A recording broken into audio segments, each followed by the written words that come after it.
Welcome to the Rise podcast. This is Quasi Millington here. I'm here with Terrance Kosikar. His story is absolutely amazing, so we're going to get right into it. He's a former first responder, but his story is so much more than that. He's a mental health advocate and founder of the organization Camp My Way. So I want to get into it. First of all, Terrance, thank you for being on here. And just a little side note, we had gotten to a discussion almost a month ago now, and I just want to continue that, but I want to go through everything that we talked about because it was just amazing. I want to go through your background and kind of how you got to where you are today when it comes to being resilient and overcoming mental health issues. But first, let's go back to let's go back to your early years when maybe you were on a different path, and let's talk that. Well, Queasy, thank you for your time and your beautiful smile and positive energy today. It's nice to see you again. Thank you. You talk about resiliency and overcoming mental health. I would have to almost let's stop there for a second because we all have our challenges today, and I haven't quite overcome, but I have the tools to manage those negative emotions and circumstances so they don't buckle me to my knees where I don't end up finding myself dancing in the deepest, darkest depths of the devil's belly ever again. So Absolutely. just, yeah. Thank you for clarifying that because, yes, mental health is an ongoing thing. It's not just so you overcome it once and you're good to go. It's about reaching your tool belt. And being a former police officer, you're like speaking my language, right? So some calls would call for pepper spray. Some calls would call for a baton. Some calls would call for a taser. So it's just picking out the different tools for what you need at that time. And the same thing goes with mental health. So thank you for adjusting the way I said it. Well, I wouldn't even, and I apologize if it sounded like I was adjusting. It was more, let's continue to plant the seeds into people's mind of what we're going to be talking about today. And if we can, we all know that there are many different people out there who have done a great job on stigmatizing mental health. That's good for business. Let's start focusing on talking about our well-being, or if anything, our environmental health, because that's what it really boils down to. Absolutely. So yeah, take me back and let's start with when you were on, let's say, the wrong side of the law, and the path that you were on when you were younger. I'm going to go there, and just kind of take us to where When you you were. used to chase me? Yeah, exactly. When people like me used to chase you, right? So, yeah, take me back to those times, man. Take me back to those times because I want people to know where you came from to where you are going and headed to today. Thank you, Creasy. Well, I tell you what would be even better, because you know how last podcast went.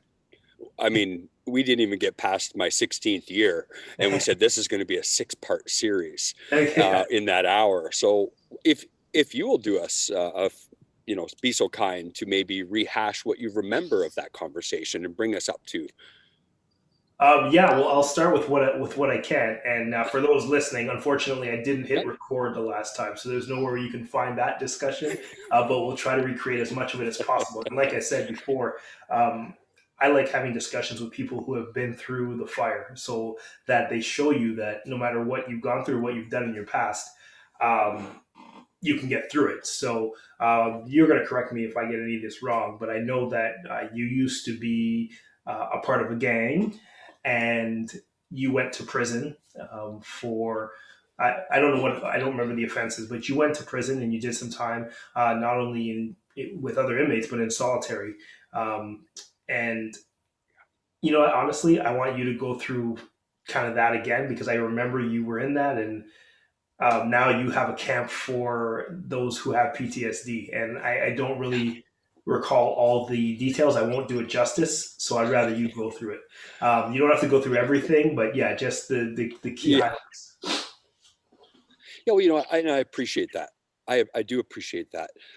What I've really learned most in the healing process these last few years is, we all have a great story. I mean, and in reality, I just mop the floors around here. I don't have any fancy titles or anything. And cut down big We trees. all have, and we cut down big trees. The key is what we do with that story. Hmm. Hmm. We become the story or we do something about it. It's all about taking actions towards your troubles and understanding where they stem from so we know which direction to go. And I'll tell you what, we'll only, blow 5 minutes here and I'll summarize the story so that way we can focus on the solution. Because these are Hmm. just some of the experiences that I've had. And I'm sure many other people can at least relate or perhaps see or think through the riddle in the story. Absolutely. So that's just it. While I was 5 years old, my father, well, first we'll start my mom, she had me when she was 15. So my upbringing was a little challenging, perhaps. Most definitely contribute to a life of wrong decisions. At 5 years old, my father had burnt the house down.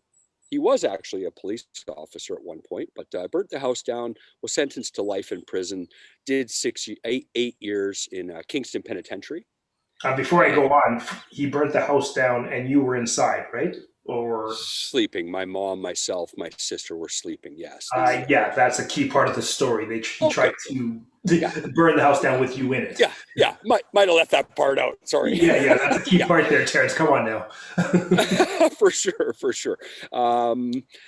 And was sentenced to prison. And after 8 years, they took him out of that prison and they put him in a place, an institution for the criminally insane, which the public might know them more as mental health hospitals.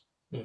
I won't get into that whole side of things, but growing up, I had a wonderful childhood. Actually, my stepfather came in. I played on a hockey team. I played baseball, but I didn't really have the tools to understand or manage my emotions or my thoughts. So, to what some perceive as bullying was, more like my own personal feelings, not being able to really energy trapped in the nervous system, if you will. Hmm. Hopefully, that will keep people's attention and understanding that process. At 15 years old, yes, got jumped into a gang and spent the next 15 years working in organized crime, or working, I should say, trying to survive day to day.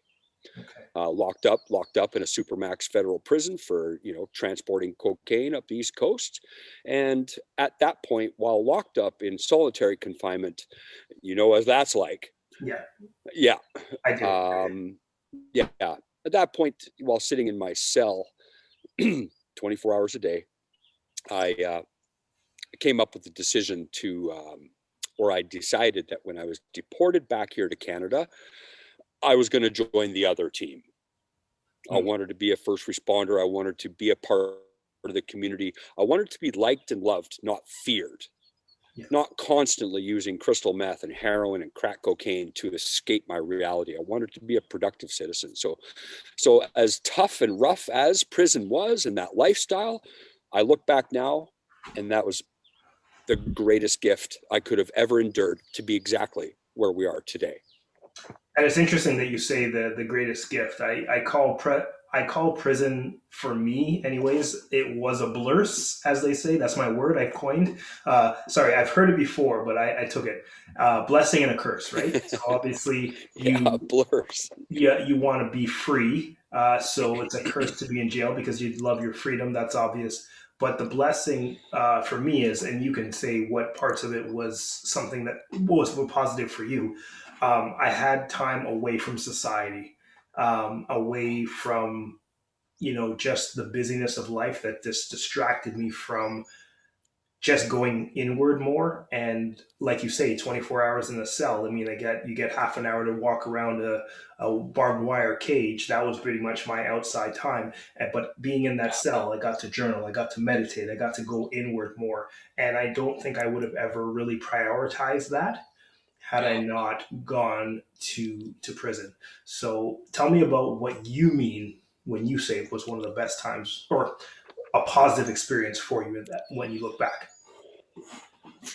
Well, I'll tell you, thinking about it now, like as we talk now, there was really nothing positive about that environment. Like, remember, I'm down in Atlanta, Georgia.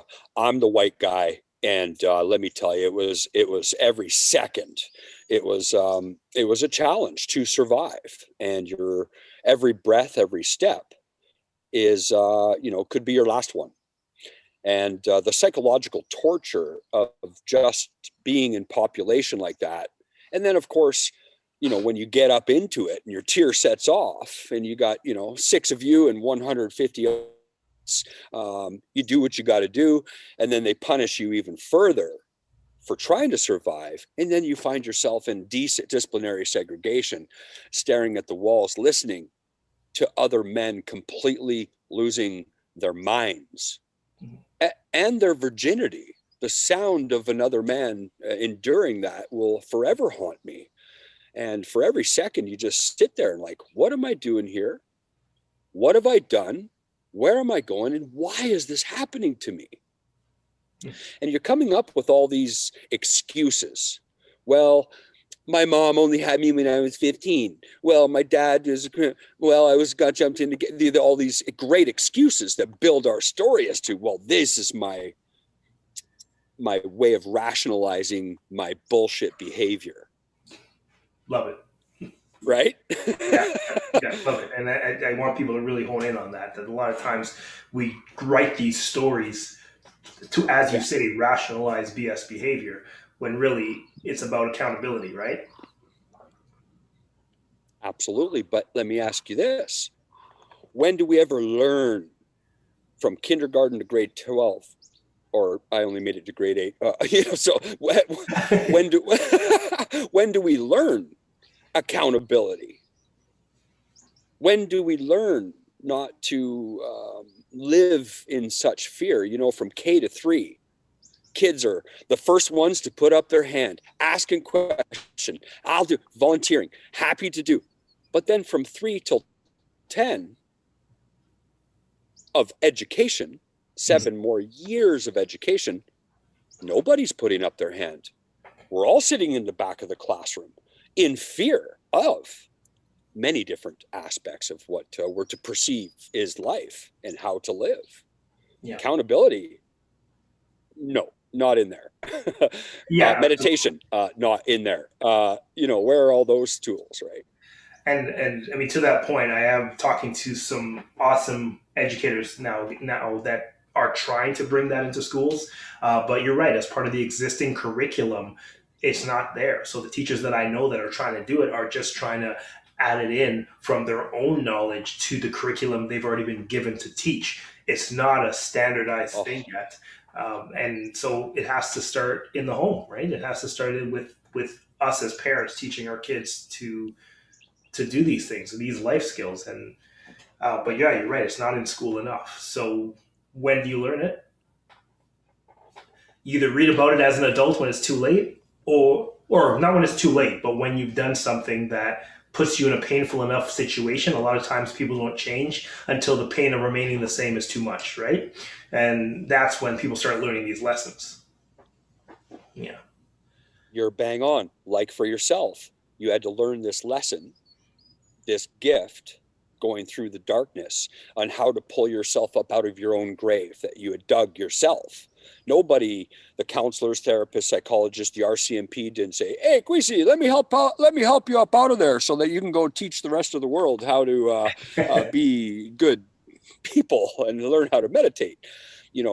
Now your experience, our experience, dancing with the devil, although we have been gifted by the higher power to be here today, we are one of thousands that make it through. Mm-hmm. As we can talk about this all day long, but in reality, how many millions of people are still incarcerated?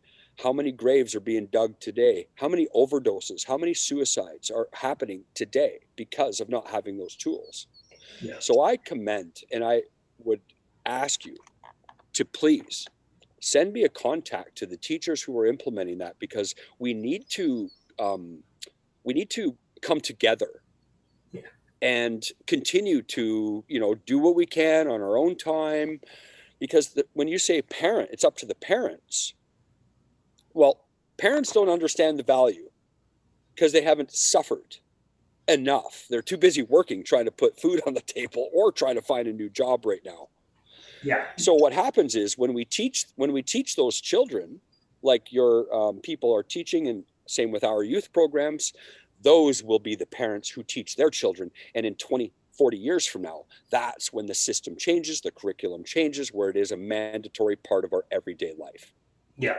Yeah, and I absolutely agree. And to the parents' credit, there are some parents that, despite the fact that they have all these things going on, do try to read those books, do try to pass some of that on. But they definitely need help overall. I mean, you have some people that have multiple kids and they're working 2, 3 jobs, and they don't have the time necessarily to put as much in. And I'm not trying to make an excuse for them. I'm just providing reality.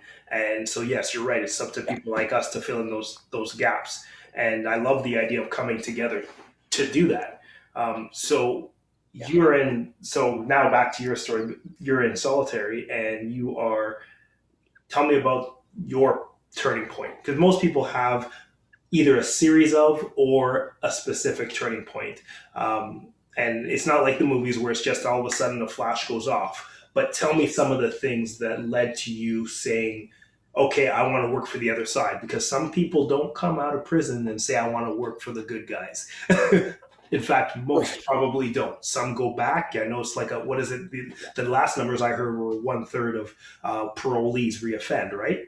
And it might be higher than that. I don't know the exact number, but I know it's a lot. So not a lot of people are like you. How did you reach that point? Well, I would say 98% reoffend. It's not that we reoffend.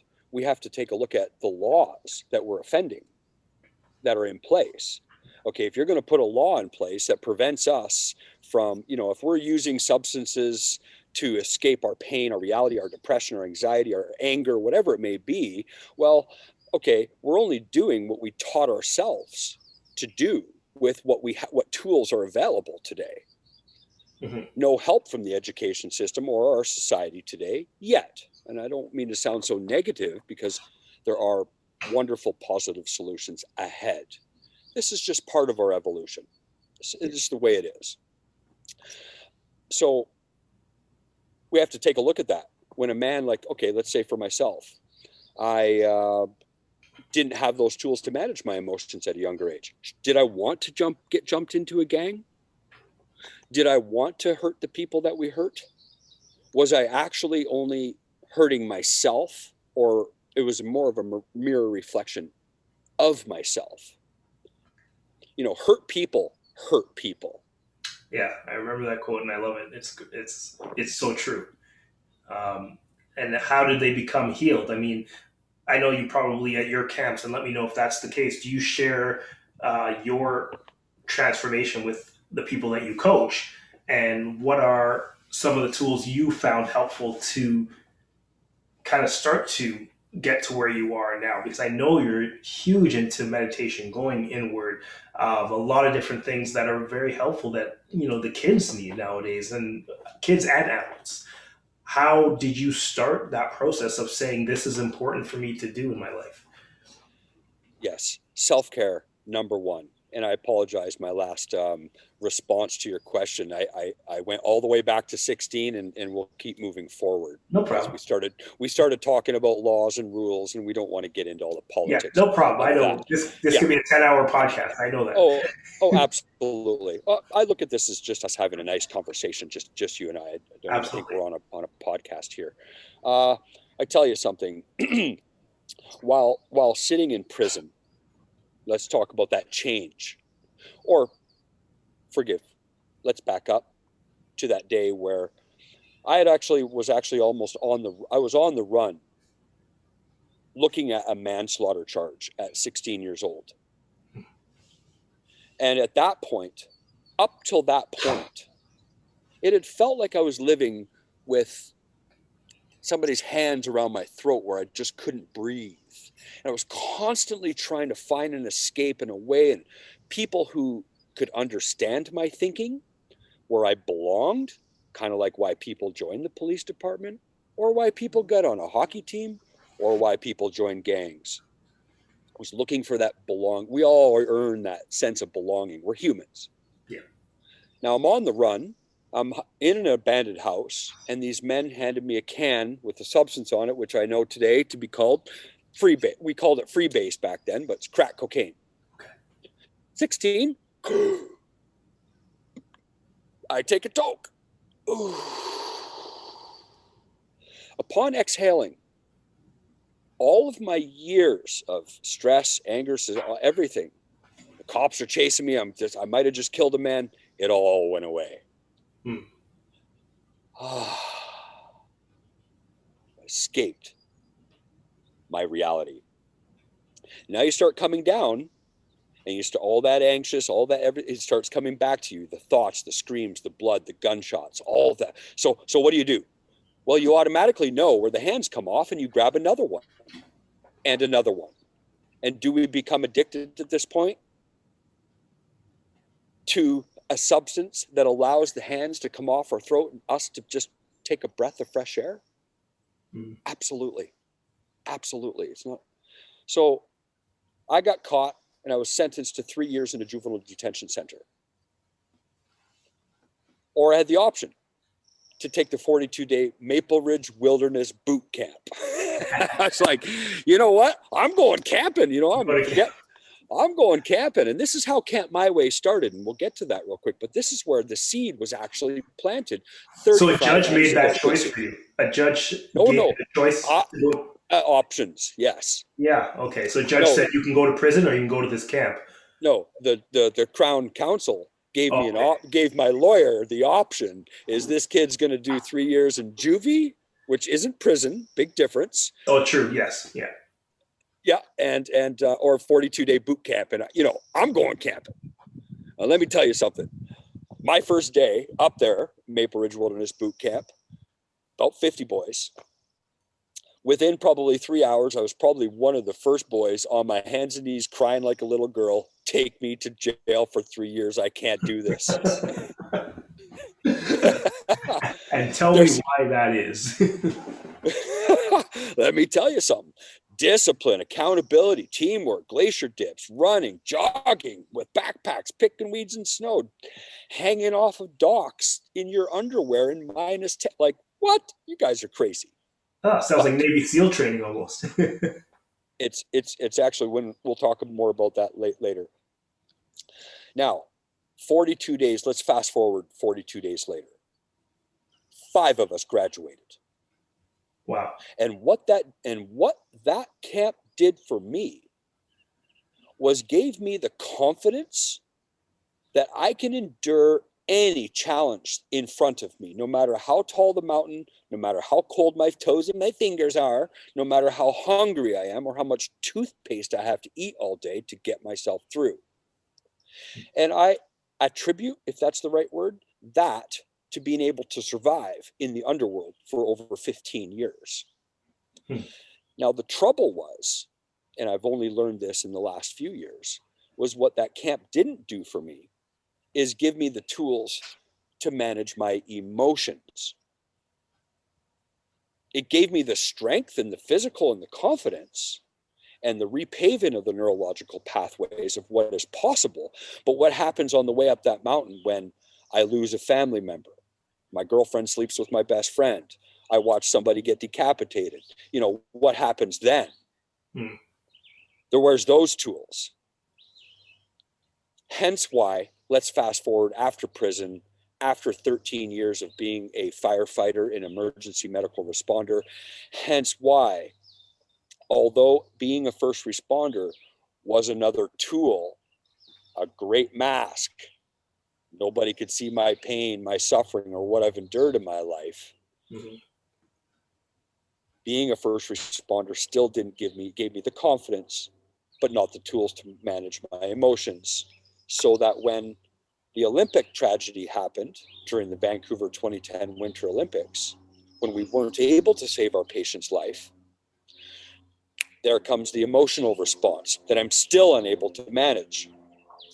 So Hence just to why clarify, that was a call that you went to as an EMT where you couldn't save someone's life during the Vancouver Olympics. for some reason, I feel that we were doing so good in our last podcast, bringing the story all the way up. And then it's that whole, you only have 1 hour thing. And I'm kind of whizzing through this unnaturally, an unnatural conversation. And we're whizzing right through all the good stuff, right? Because it's really not about, my story. It's about what can we do about it? But you're Yeah, right. absolutely. I It's mean, just clarifying because you jumped over. So I just wanted to make sure that anyone listening just knows that you spent time saving lives, and yes. as part of that job as a first responder, you did go to a call where you couldn't save someone's life. So that's just the summary of that, and the image of that brought on other negative images that you had experienced in your life as well. Is that a fair way to say it? That's a fair way to say it. Let me be a little more clear and really tell the story how it is. After prison, I started a family, raised a stepson from, I met him when he was 3 years old. And like I said, traded in the organized crime and the drug boots to being a first responder. Still trying to find a way to mask all of my emotions and all of the darkness and everything, which was, how do you do that? What kind of career do you take on where we are looked at, loved, appreciated, respected without the guns, weapon, and violence? Well, be the protectors of the people. And I drove, after all of my experiences, was I'm going to apply every ounce of every breath I take to being a fireman, helping people. And it wasn't an easy road either. Now, let's fast forward to the Vancouver 2010 Winter Olympics, opening day. There was a luge athlete named Nodar Kumaretashvili who was coming down the track at 153 kilometers an hour, had a little bit of a skid in corner 16 and exited outside of the track and collided with a solid steel post and landed beside me. My partner and I pulled Mr. Kumaretashvili out of the track, out of the gator pit, and began CPR, did what we can do, got him to the polyclinic. We weren't able to bring him back to life.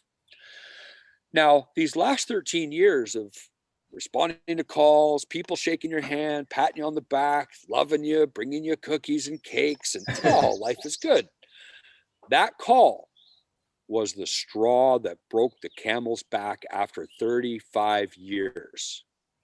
That call is where everything from my childhood to the gang years to all the calls as a first responder, all the emotions that were tied to those events came back at once. At once.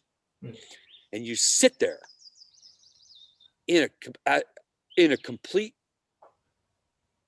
world, and everything is silent, and yet 30 years of emotions are riddling through your veins. And yet now you have to go back to work and put on your mask and pretend everything's okay. The next day, you're back to work.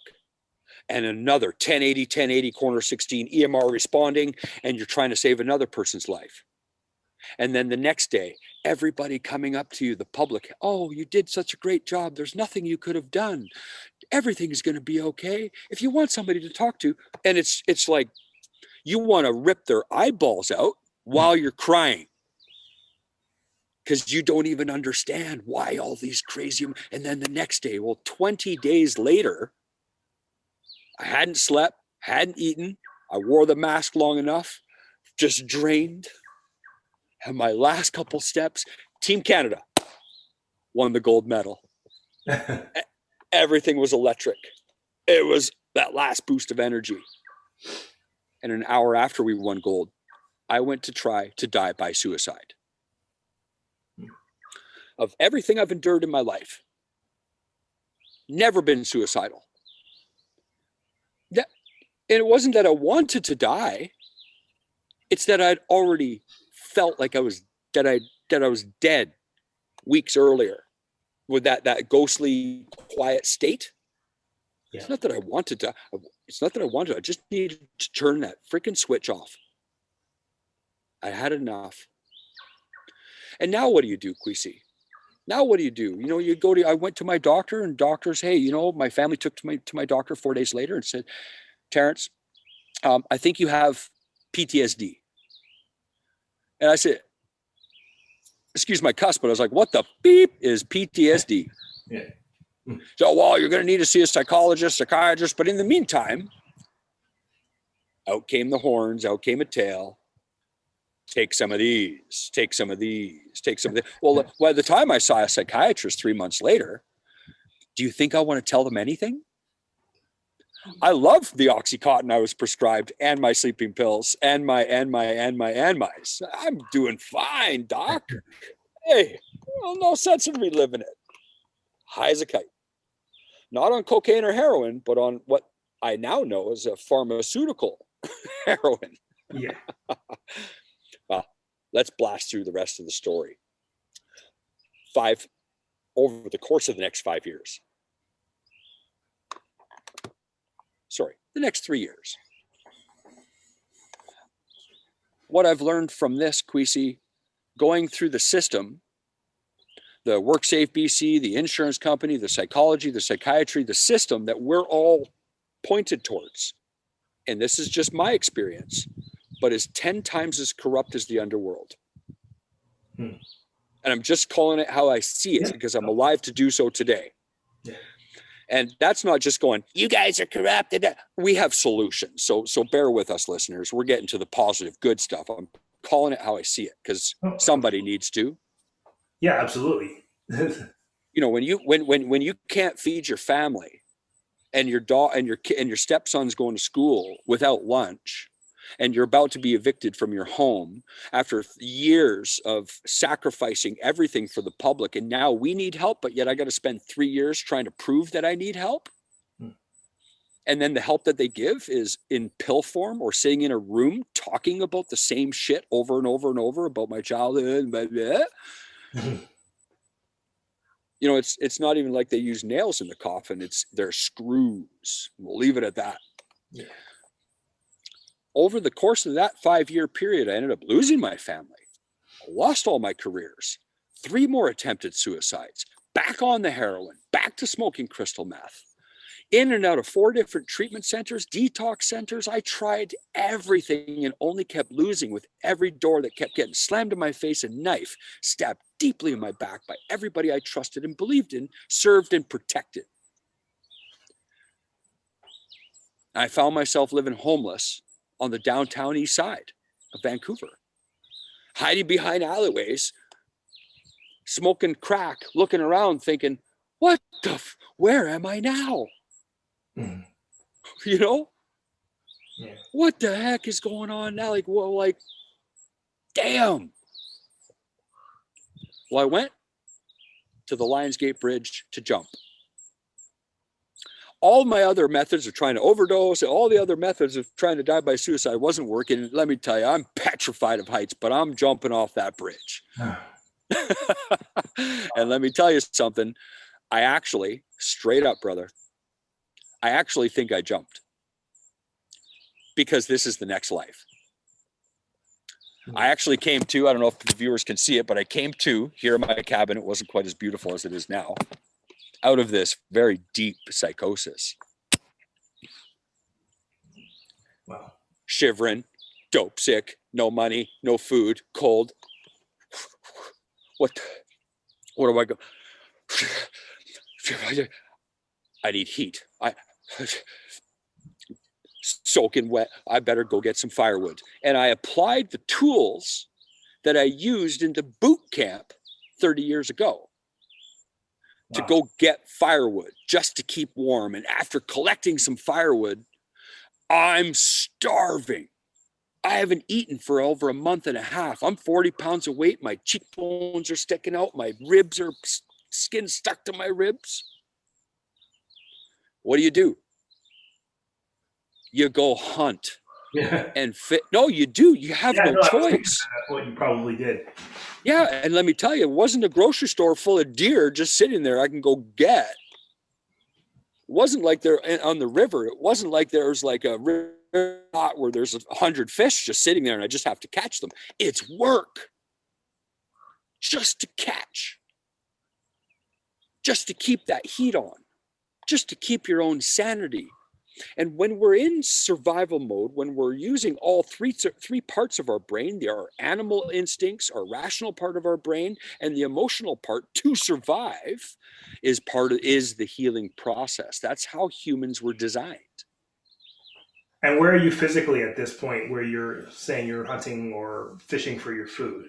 One day off the downtown east side, bones sticking out. The work that it takes to get your fishing pole to the river while you're each breath, you're just trying to take another breath. Not like you just, I'm just going to go fishing. Like, please, the people, don't imagine this as a big fishing trip. This is actually like, think about cavemen. This is the good thing is we're pterodactyls out trying to get me at that point, right? Yeah. And while I was out fishing on I think it was my 4th day, with, if I may, give all respect to Amby Alexander, which is a part of the Seton Lake Indian Band up here, one of the natives from the community here. He's actually who took me fishing to find the good spot where there are some possible better chances of catching fish. I started applying old ways, the ways that the people eat today, not from the grocery store, but the old ways, long before contact. Okay. So you mean indigenous ways, or? Yep, absolutely. Okay. Just a man who doesn't know me, a complete stranger. And here's Whitey up here in this nation, off grid, who sees another man suffering. He didn't see the color of my skin. He didn't see the wars in the past. He didn't see how much money I had. He saw me struggling. And he offered to help me with wanting nothing in return. Didn't even say a word for the first day, just took me to where I needed to go. And I didn't even actually catch the first 2 fish. He did, and he gave them to me. And just that act of kindness and generosity from a complete stranger brought me the most valuable thing humans can get: hope. Hope of just being a human freaking being. Absolutely. That was the pivotal moment right there. Yeah. I once heard a quote, and it said that you could survive without a lot of things, but hope is not one of them. You can't survive very long without hope. And he gave you hope. And then where did you go from there? Like, how did you get back even to some semblance of being on your feet after that? Well, what I learned after that was hope actually only prolongs the suffering. To tell you the truth, I mean, as good as it sounds to humans today, but when you're in that deep spot, that dark spot, hope prolongs the suffering. So I'm out fishing. 2 days later, still just dying, still just trying. I'm on my 5th day, dope sick, just trying to make sense of my reality, and I'm trying to catch fish. And on my way down to the river, Quasi, I saw a tractor tire. Old, dirty old tire's been sitting there forever, like decades. And I had this flashback in my mind. I remembered years earlier. I remember watching you. Are you a UFC fan?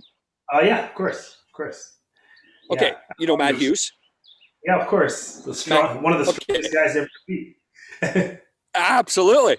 I remembered when I saw this tire. I remember watching. It was a title fight between Matt Hughes and George St. Pierre back in the day. And they were showing how they trained for this title match. And I remember watching Matt Hughes flipping this big, huge tractor tire. I had this vision and I thought, you know what? I'm going to be just like Matt Hughes. I'm going to take that tire. I'm telling you, I'm going to take that tire. And I looked up all the mountains. I said, I'm going to flip that tire all over these mountains every day, all day. And I'm going to come back to society one day. And I'm going to show all those people who's the boss. oh, I got this little jolt of excitement. Watch me now, buddy. And I cleaned out all the dirt and all the grass out this damn tractor tire, like up to everything. And I get down, I get underneath. I go pick it up to one knee.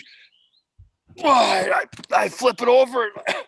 Oh, that's a, Oh, that's for a, those who are just listening, I wish you could see. We're in Terrance is in the wilderness, and he has like cabins behind him, and he's acting out flipping this tire and actually hurting his back. It's hilarious. that's a bad idea. I ain't no George St. Pierre, no Matt Hughes. Who the hell do I think I am? Yeah. And I talked myself right out of it.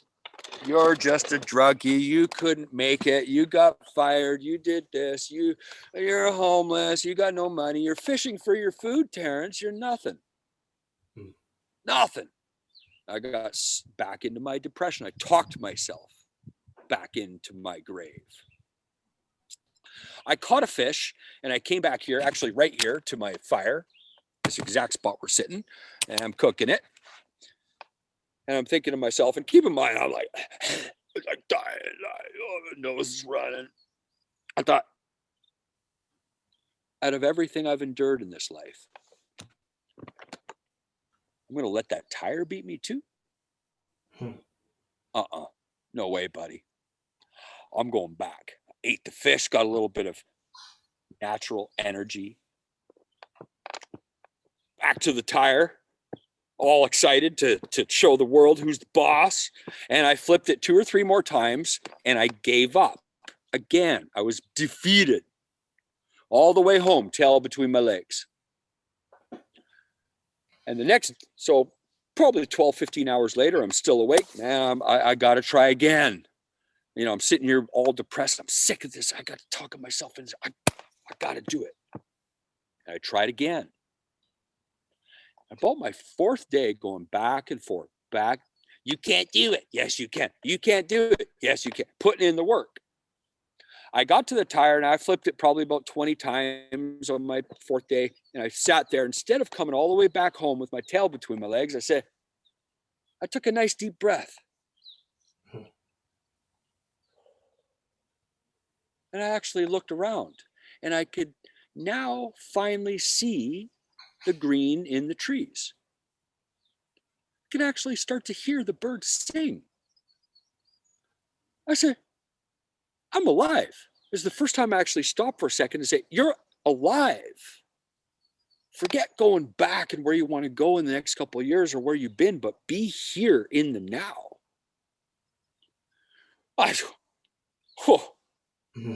It gave me I was grateful. I said, thank you to the universe for my life today. And there's a purpose. Something's got a purpose for me. I flipped the tire a couple more times.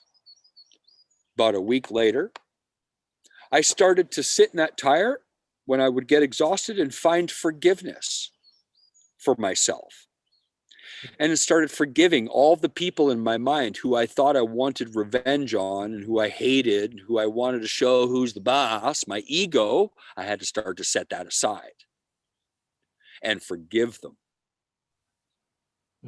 And let me tell you, that's not an easy thing to do every hour. I still do to this day, 6 years later. Fast forward 1 month. I'm out there 18 hours a day, flipping it for 1 kilometer a day. Wow. And after that 30 days, I'd never felt better in my entire life. I put in the work. All the you can't do's, watch me. Yes, I can. You got to endure. You got to practice suffering every day and work yourself through it because nobody else is going to. There's the physical aspect. Now, how about the psychological aspect? By tapping into a higher level of consciousness, more of a positive frequency, by expressing gratitude, forgiveness, your thought process, and how can I take all those years of suffering and help other people and prevent them from ever ending up in the places that I've ended up. And that's at the point where I say, you know, I got 2 extra rooms in my cabin. I'm going to open those I'm going to open those doors for 2 other first responders who are suffering the same way I was, maybe spiritually disconnected, no path on. And let's come on up here and let's go catch some fish and let's go flip some tires. And that was the goal. That was the dream back then. Is it fair to say that's the start of Camp My Way? That was the start of Camp My Way. In fact, that was the thought. I tell you, Queasy, that was the thought. It's like, okay, well, how do you do that? I got no internet up here. Still don't have any power. Sure, I can catch a couple fish and hunt a deer and grow my own food. But how do you get something like that off the ground? How do you get, you got no phone, nothing. You're 200 kilometers away from humans. Sounds good. But how do you make that happen? Yeah,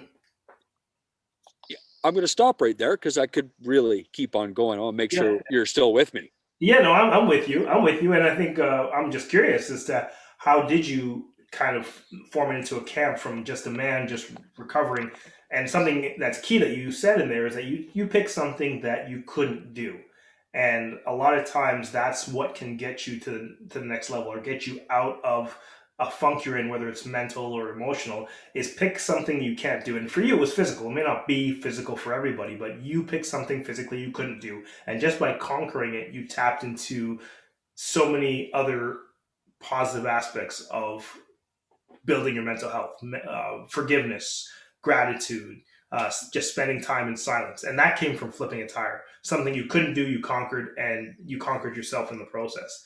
And I think that's a goal for a lot of people that maybe are struggling is what is there something that is beyond that which you've already mastered? And then how can you turn that into something that can help you positively, right? Yeah, well, the key is, you see, this is the challenge, is that once I'm out there 18 hours a day, I'm feeling good, I'm sleeping good, I'm dreaming, I'm eating healthy. The key is making sure you apply these tools to your daily routine. So here we are 6 years later, and I still flip tires every day. I still go fishing once every week. You know, I'm up at 4 o'clock every single morning, doing my meditation, my gratitude for an hour and a half. I'm doing my body scan, and I am giving service over self, selflessly taking everything that we've learned to help others, which brings us great healing. And so let me ask you that. You started on the downtown east side, and then you end up in the wilderness, hunting, fishing, flipping tires. I'm looking now at a background of you in the wilderness or with cabins behind you. Is this the place where you started? Are you still in the same area that you started Yeah. 6 years ago? Yeah, Wow. we sure are. Yeah, we sure are. We sure are. Now, you had asked to the process. I know we have 11 minutes left, and this is just going to be part 1 of 6, right? We'll definitely have future conversations, and just explain then, yeah, just briefly the process of where you are and who's with you out there. You say we. This is where we are. Well, my bulldog, his spirit, is here with us, and my partner, Jillian A. Brown. She's been here with us for the last year, and Her and I are going to do a talk in the summer, by the way. excellent. Now, when I say we, when you take a look at all of these trees, each one of them, are those behind you, and how tall are they? well, each one of them is a friend or family member who has passed on. So every morning when I'm up at 4 o'clock in the morning, I walk through this forest and I hug the tree and I say, "Good morning, Grandma Kosikar." And I consciously tap into a positive experience that we had. And I smile and I see her face. And I say, "Good morning, Grandpa. Good morning, Dad." And I got about 67 trees here of all my friends and family who've passed on that I get to still communicate with, hug, and embrace those positive experiences every single day. And for those who may be listening who are kind of thinking, okay, what's he saying? His past relatives or past friends are in the trees. Um, I understand where you're going with it, and I understand and I get that, the interconnectedness of all. I'm almost reminded of the movie Avatar when, I don't know if you've ever seen it, but the spirit of those who have passed, of every being, is basically in the earth, is all around us, and we're connected to everything. That's one of the themes in the movie, and it's a true theme. Even though it's a fictional movie, it's a true theme for life. So I'm glad that you touched on it, that interconnectedness that Yep. we have to those who are here and those who have passed Yep. before. And so that's how you connect in the morning, and Yeah. that you have a morning ritual, which is something that is super key to building your mental health too, right? It is the key to maintaining our well-being. It's the key is our routine and the tools and the positivity that we apply to our every single day, on top of spending at least half an hour for beginners, say just 5 minutes, making yourself as uncomfortable as possible and working your way through it. Even if that just entails getting up an hour before you normally do, walking to the end of your driveway out in the pouring rain when all your neighbors are still sleeping, and banging out 5 push-ups, 5 burpees, five sit-ups, and then sitting up and just looking at the universe and say, thank you for my life today. That's uncomfortable for a lot of people, and like, that's not going to help. Well, you just talked yourself out of it. And I think a lot of people do get the part about gratitude, and a lot of times you'll see a lot of people mention, okay, be thankful. The more you're thankful for, the more you have to be thankful for. But the discomfort part, you don't hear mentioned as often. Like, get uncomfortable. That's a key to mental health. Um, is it just the tires that taught you that, or why is that such a strong belief for you? Well, because every single day I sit here on this little weapon of mass destruction makes me feel very uncomfortable. So And that's a computer, by the way. If you wonder, it's a weapon of so, mass destruction. A yeah, computer. so for me to separate myself from this, to going out to flip my tire, I don't like flipping my tire.